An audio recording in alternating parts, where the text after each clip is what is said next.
Hello, Bishop. Good afternoon, sir. Hamburger Bianga. Mba, but on me put a live. Hamburger Bianga for interview this woman. Yes, sir. Yes, sir. I'll come and hear what I'm going to get and who I will do. Ngani room away. Yes, sir. Gani. Aya, what I can phone now, the when I get billion to get Laramaso. Okay. Eish, face a bawana got Tabata here. Face a, but if Rulana Nico be now, if I got better, it was in a mebutu here. If I Jolana, Barana, Tomano Wagina, give Yanga better Koshimese. Sorry, sir. Oye di phone na lengo ha o da wele akelu la so chile ka ba ko wetu phone na ala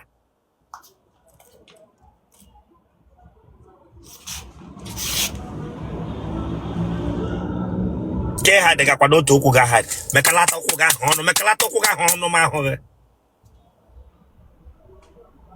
to na so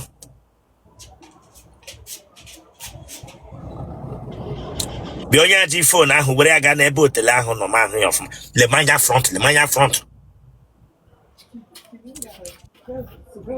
wait to Dayala ima this girl anya ahụ na phone here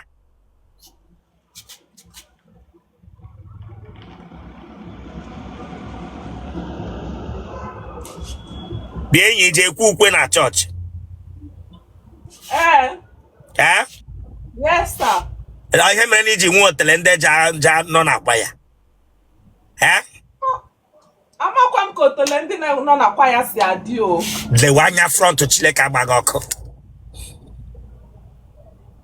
look at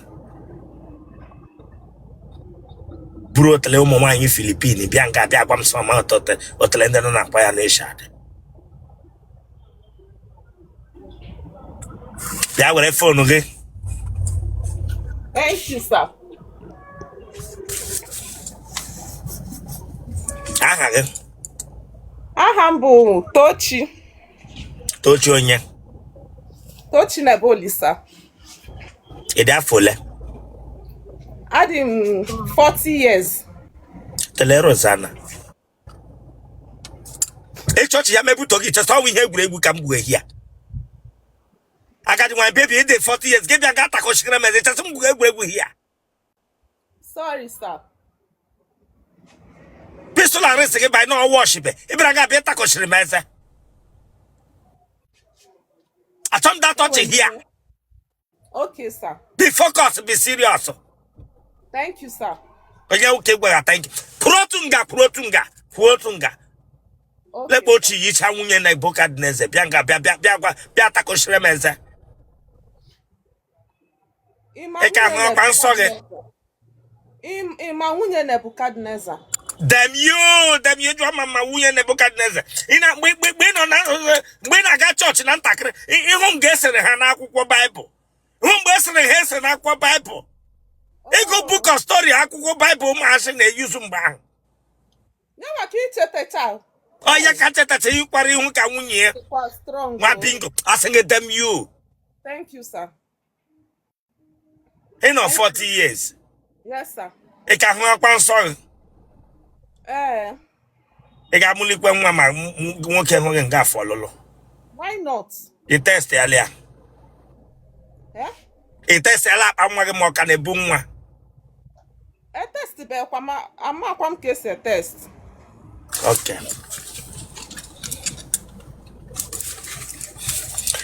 I got the one baby to age on at the age of 40. Bracket. Ikri barana wine.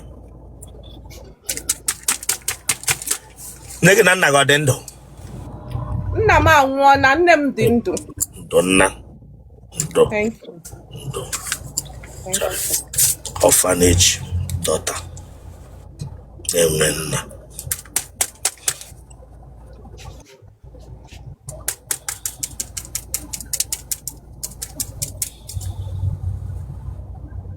Ele ihe mere kwenu ga eruo 40 na ihu dị lụrụ. Ama m ọ ka m si wee fịa. Enwende na-asị gị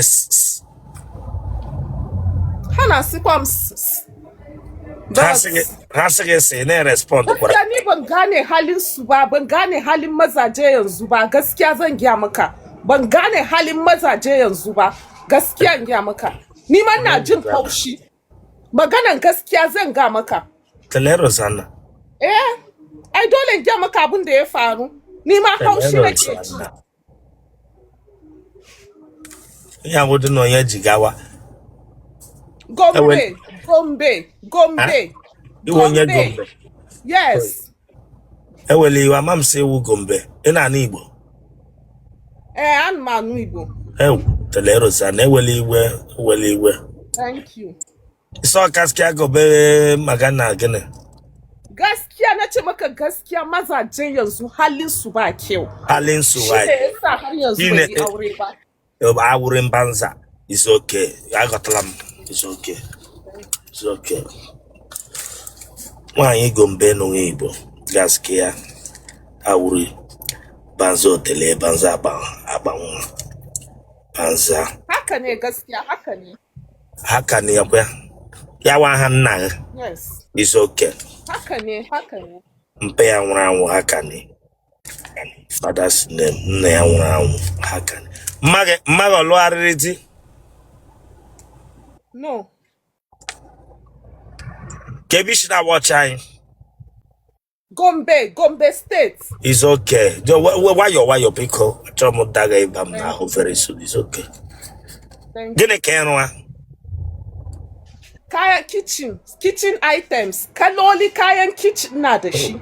Kitchen items, pots, plates, everything for kitchen. I have it. You kitchen have items. Blender. If you want deep fryer, air fryer, I have juicer, all of them. I have everything. It's okay. Kitchen items. I have fine plates. It's okay. Chile kabago ko hitting on 40 years. Damn you, kitchen item. No be dim your husband you want. Because here kitchen item. You have them big plates. I hitting all like 40 years. Get a kitchen item. Again, no telege you tie handy any maya. Have a malam. Onya wo malam. Amake. Damn you, branga bia malam. Onya damn you, Ayesha sing damn you, Ayesha sing damn you. Don't make me angry here, branga malam buto here. Aboki na. Onya wa aboki. I sing it, damn. Onye wa boki. Branga bia wure kaya ya mabankete. From kaya gibia haba malam. Onye wa haba malam. From a haba malam e wala maboki. Malam is a rest. I sing it, damn you. I use damn you. And Haji. Toka yakuri. Sorry, sir. Sorry.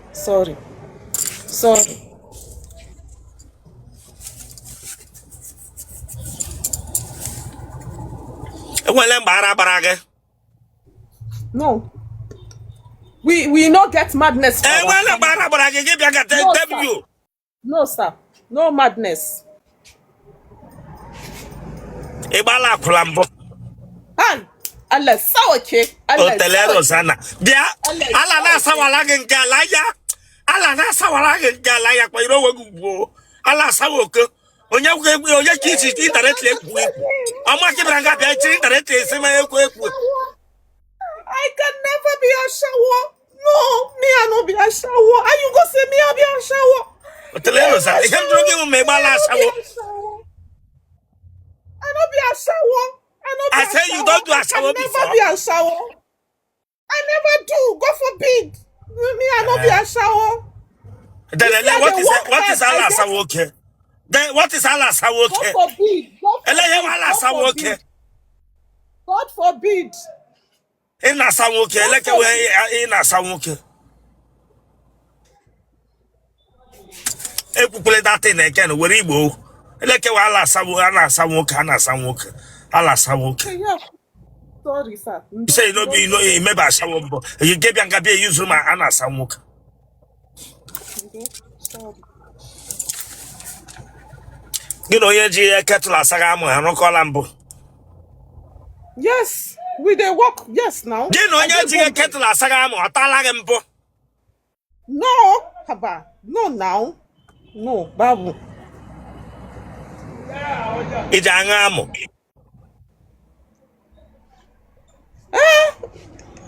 If I see, Kaganeko.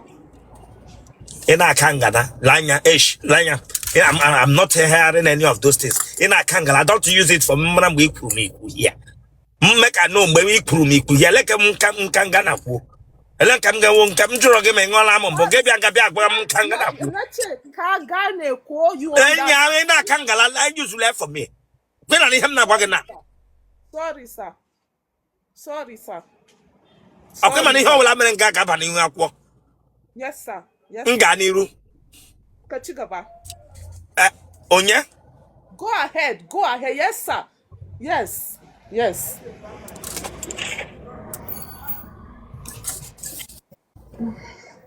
Ebe eligwe agbabole mmadụ n'ụlọ numbo. Egbe eligwe? No, mba. I nwere ahụ ushi. Body odor. Let's say no. Elake we kuto gi pue mi pugwa ma ala sawopo. Ala sawopo. No, I said Elake wa ala sawopo. I no get. Babu. Hem drogi we gbere ba ahụ ushi. I nwere ahụ ushi. No. Elake wa ala sawopo. Lekwe ngi kara gị ha. Oh na language nna mama onda wasa nwa agara. Na mama onda wasa nwa agara.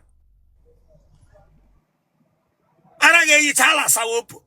Ge bia etiri mala sawopo. Anola m ge kpola m se kpola mula. Boma boki. Otu ge na ge no 40 years ilube nti. Ge bia ge etiri mala sawopo. Ara dojuru ge nga niile. Na mama fura wu ihe ge shigi na ara afuta nga ma kpegede. Asenge dem you. You dey drink fura? You know fura? Them you this woman. I will buy fura for you. You like fura? Buy it for yourself. Buy it for yourself. Bingo. Branga lekwe toshi it and they go be. Bianga bia asogara me Igbo. Ikara. Oyama akabra anya or the seat belt to moto. Bingo.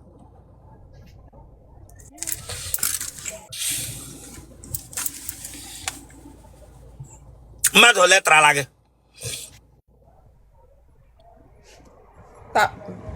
Just 2. 40 years, give me 2 tralage. One more page aloti. 40 years, you know, get with a language and that was a major chong with manana mani human obinine. 40 years again, done 2 people tag. That's 2. Look up on already. Let me all ye shabaman no capanti agadi wine. Bingo. That's 2. Mbatu netraga, 1. Adamu. Otele Rosana. Ese? Adamu tagaga. Adamu onwagene. Medical doctor. Adamu Father Cheba. Them you Adamu chilek abagoko. Bingo. Bambija aludi ebe Adamu mutarage onye riri. Adamu. Them you Adamu mutarage. Thank you, sir. Nwoke Igbo bịa n'otele gị na nga dị na-ekwu kai minini.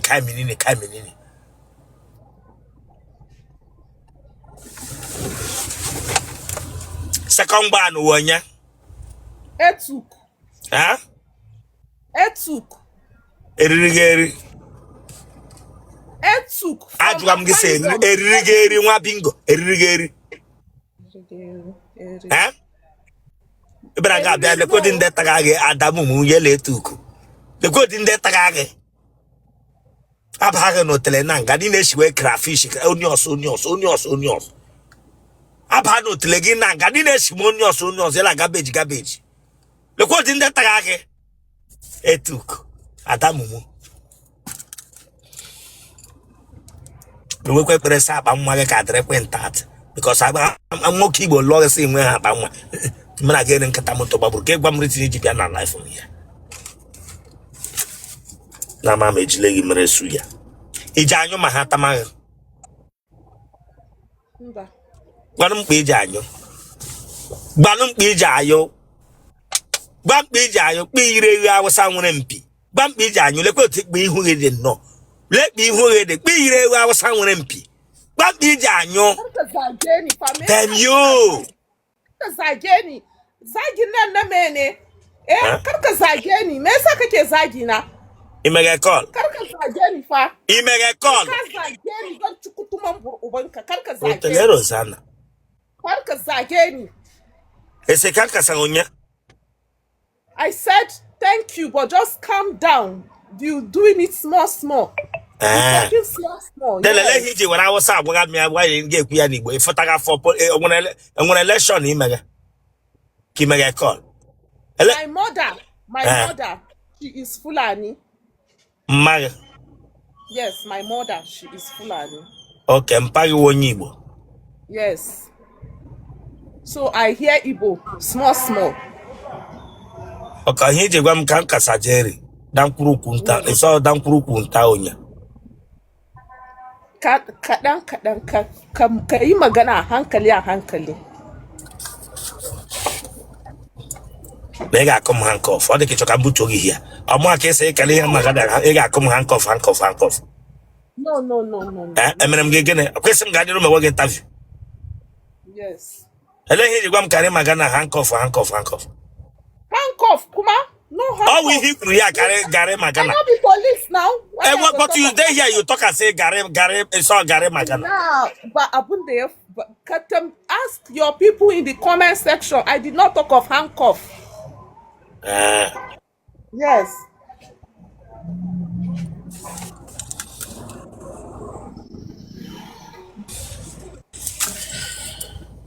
Genotype, okay? AA. Blood group, okay? O positive. Otele Bandit. Bandit, kuma? Am I talking to you? Am I not writing what they will use and recognize you? Eh?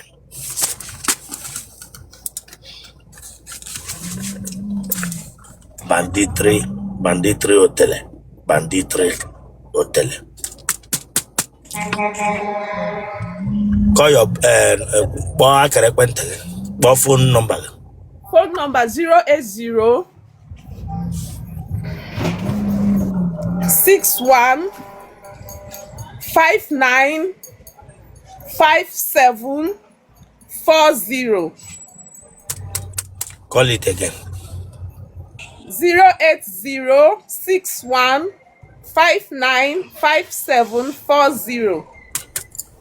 Take note, not everybody that call you is a good person. No. Don't